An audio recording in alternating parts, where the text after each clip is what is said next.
Got some breaking news here on CBS Sports HQ. Is the number one ranked team in the land, North Carolina, has fallen. In the Phil Knight Invitational, it's the Iowa State Cyclones taking them out 75-60. And we are welcomed in by CBS Sports college basketball analyst Matt Norlander. And Matt, how did the Cyclones pull off the upset against Carolina?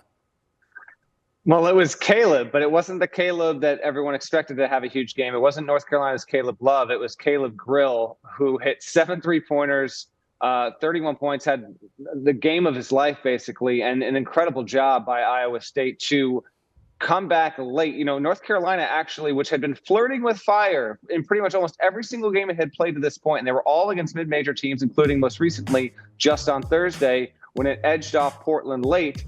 You know, UNC, they had not come out and looked like a number one ranked team. And finally, they faced their first power conference team of the season.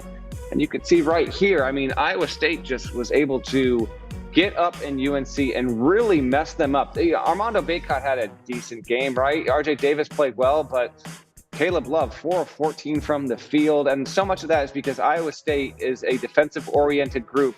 And so the combination you got here in Portland on Friday was Iowa State, you know, very, very good defensive team. North Carolina can't match them on the defensive end remotely at this point. And then you get just an all-time performance out of Caleb Grill, a senior who I spoke to just moments ago. And he said, I was just trying to tweak a few things here and there. My footwork, I didn't have enough arc on my shot.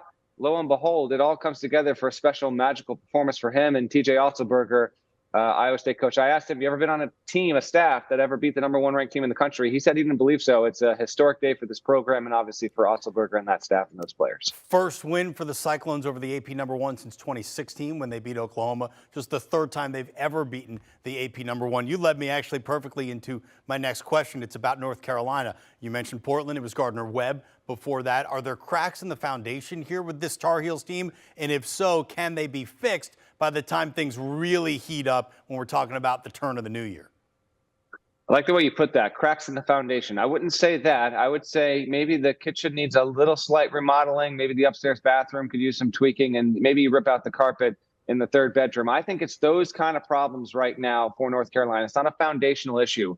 And speaking with North Carolina coach Hubert Davis after the game, you know, he was really putting an emphasis on this idea that, listen, so many players returned from last season's team. That's important, and that kind of experience is going to matter. But having been around in the North Carolina program for a decade now, previously as an assistant, now head coach, and he played obviously at the collegiate and pro level, each team has its own identity. And just because North Carolina got hot, made a title run last season, doesn't mean that this team doesn't have to learn or relearn certain important lessons that it can put it on the track to being a potential Final Four contender. North Carolina got the preseason number one ranking based on its NCAA tournament run, the teams it beat in doing so, and returning such a heavy, significant portion of its roster.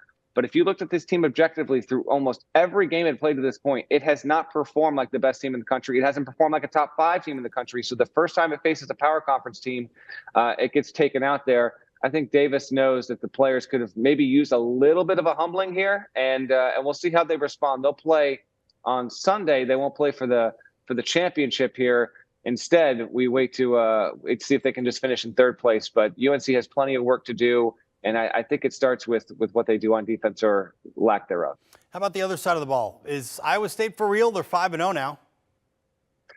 Well, how about this? 2 years ago, Iowa State went 2-22, fired Steve Prohm, worst season in school history. Now, a year ago, Iowa State had a decent non-conference schedule and actually started, I believe it was 12-0. I did a story at CBSSports.com on the Cyclones when I talked to TJ Otzelberger. Now here, second consecutive season, a 5-0 start. The non-conference schedule is even more difficult when you include what they've been able to do and the opponents they've discovered, if you will, here at PK 85. They do seem to be for real. This is a team that also, remember, because of how many good wins it had overall and playing in the Big 12, it eked into the NCAA tournament and then made a Sweet 16 run because of that defense there. For real, yeah.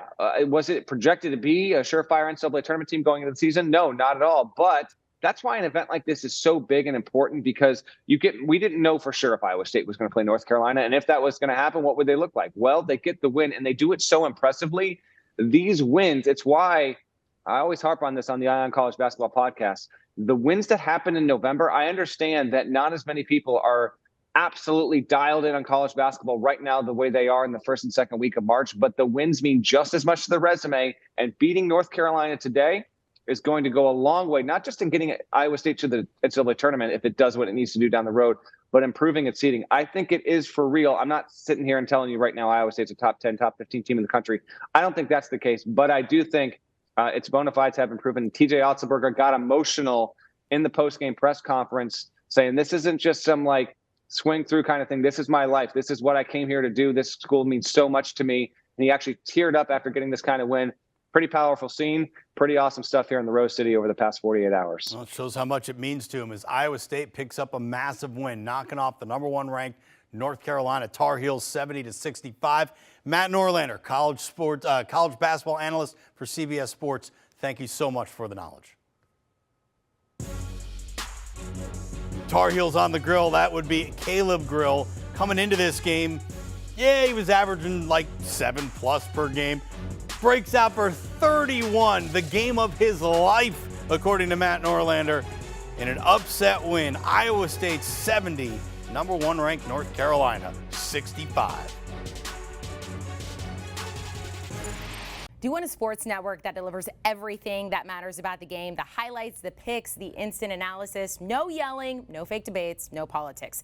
Hit the subscribe button and never miss a moment.